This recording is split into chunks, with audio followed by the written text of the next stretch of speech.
आजच डाउनलोड करा आणि तुमच्या आवडत्या मालिकांचा आनंद लुटा। लग्नात किती धावपळ केली ना मॅम तुम्ही, पाय तर दुखतच असतील।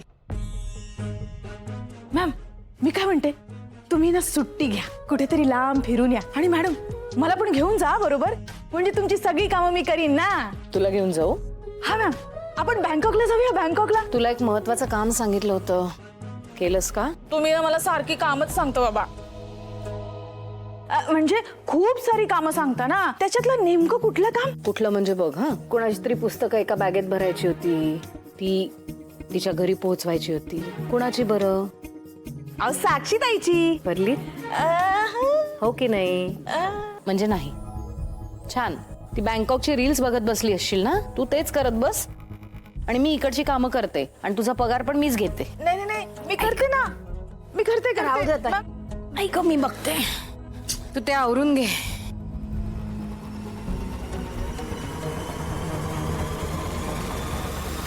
मॅम मॅम मॅम मॅम काय झालं तुम्हाला? मॅम मॅम उठा ना। जय दादा, गौतम। मॅम मॅम उठा ना। जय दादा। ए मायू उठ, मला बसू दे। उठ ग, उठ उठ उठ उठ, बसू दे ना मला। मम्मी इकडे बघ। मम्मी माझ्याकडे नाही, इकडे सगळ्यांकडे बघ। सगळ्यांची तोंड कशी पडलेत, कोणीच काही बोलत नाहीये। पप्पांकडे बघ, तू हसत नाहीये ना म्हणून अपना जग्गू दादा भी उदास है यार। ए आमची माधुरी, तू इस घर की जान है रे। जोपर्यंत तू हसत नाही ना तोपर्यंत कोणी नाही हसणार, हो की नाही? मम्मी हे सोड ग, इतकं सिरियसली नको घेऊ।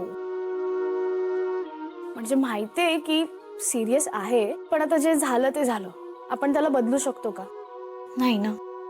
आणि आपलं बरोबर असताना सुद्धा आपल्याला ऐकावं लागलं म्हणजे आपला टाइमच खराब होता असं समजायचं आणि पुढे जायचं। हेच तू आम्हाला शिकवत आलीस ना, आणि आता तूच असं वागतेस। बरोबर बोलते शरू, किती दिवस असं डोक्यात ठेवणार आहेस तू? हा ए भिड़ो, बच्चा है तू, मेरा बच्चा, समझा ना? ऐसा रोने का नहीं, एकदम मस्त रहने का रहे, एकदम राफचिक, समझा क्या? क्या बोल रहा भिड़ो? एकदम सत्य बोला ना, मेरा फोन बजा भी। अरे भिड़ो, ए पमा भिड़ो, अरे छोड़ ना, मस्त रहना ऐसा, मस्त शरू शरू काय झालं? काय झालं अगं? मला उद्या इंटरव्ह्यूला बोलवलंय।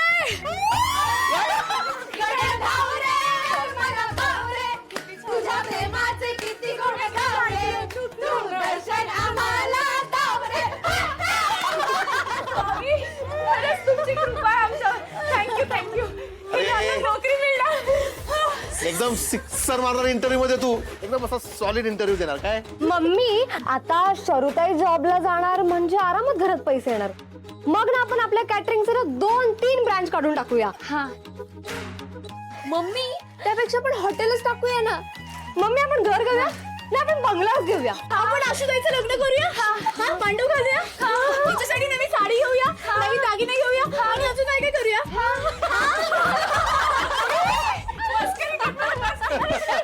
मम्मी अगं माझ्या नोकरीमध्ये एवढं सगळं होणार आहे का? स्वामी प्लीज हा, मम्मीची स्वप्न जरा लिमिट मध्ये कर, जरा लिमिट मध्ये।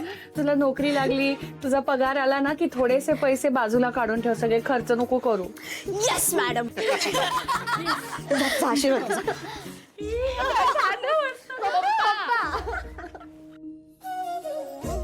स्वामी काय चमत्कार करता हो, कसला मूड बदललाय आमच्या घरातला।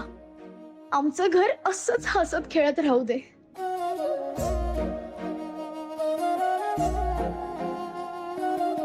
काय झालं? पाणी नको, पाणी नको। अचानक काय झालं? चक्कर आली बहुतेक। मॅम मॅम ठीक आहात का?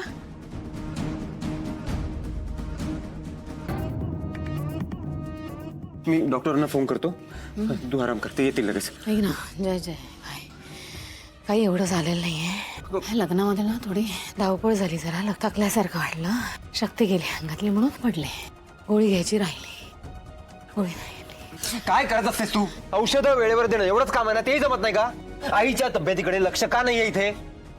ओरडू नको. Sorry sorry sorry sorry sorry. तिची काही चूक नाही. तिने दिली होती ती मी विसरले गोळी घ्यायला. गोळ्या गोळ्या लवकर हा आणते आणते.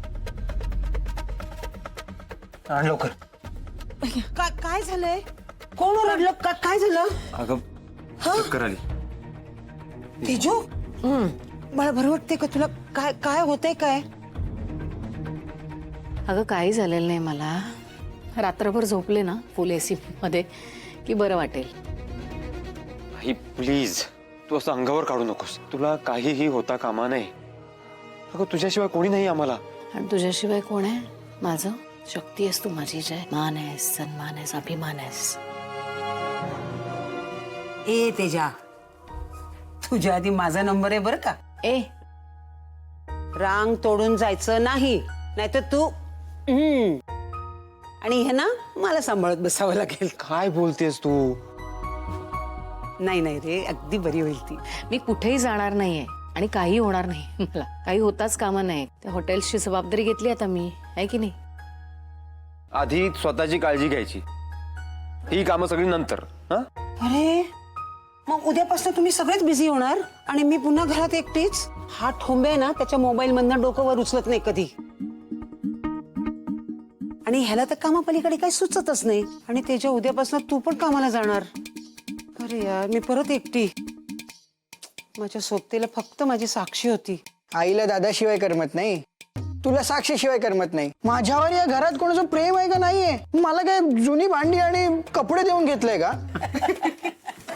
अरे माझ्या बाळा, आपल्या किचन मध्ये ना एक जुना माठ होता, तो देऊन आम्ही तुला आणलं होतं. बरं आजी तुला एकटं वाटतंय ना? जेवण झालं की आपण सगळे मरीन ड्राईव्हला फिरायला जाऊ. बेंचमार्कची आईस्क्रीम खाऊ.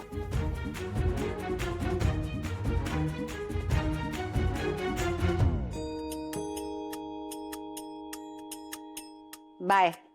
आता तू आराम कर. हा मग उद्या सकाळी आहे तुझा आणि माझा जिम्मा.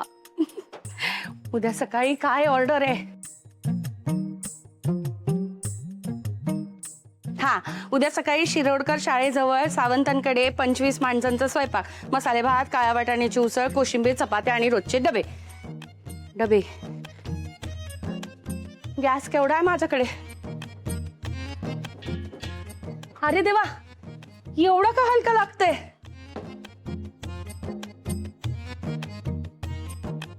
पंचवीस दिवस झाले म्हणजे अजून 2 दिवसच राहील नाही का? कोणाला विचारू गॅसचं? मंजू मंजू. हा हॅलो हॅलो नंबर. हा हॅलो हॅलो. हा पमा बोलते. ऐक ना, तुझ्याकडे एखादा सिलेंडर आहे का शिल्लक? अगं पमाताई, माझ्याकडे एकच सिलेंडर आहे ग. आणि गॅस एजन्सीकडे चौकशी केलीये, पण सिलेंडर यायला उशीर लागेल म्हणाले. अरे देवा, मग त्याच्या आधी हवा असेल तर? अगं मग जास्तीचे पैसे देऊन बघ ना कुठं मिळतोय का ते. हे बोलले युद्ध संपेपर्यंत असंच करावं लागेल. नाही गो, कुठे परवडतं जास्तीचे पैसे देऊन? अगं मेस बंद करण्यापेक्षा हे बरं ना ग पमाताई. ऐक ना, तुला काय सिलेंडरचं कळलं तर मला सांगशील. हा बरं बरं, नक्की सांगेल.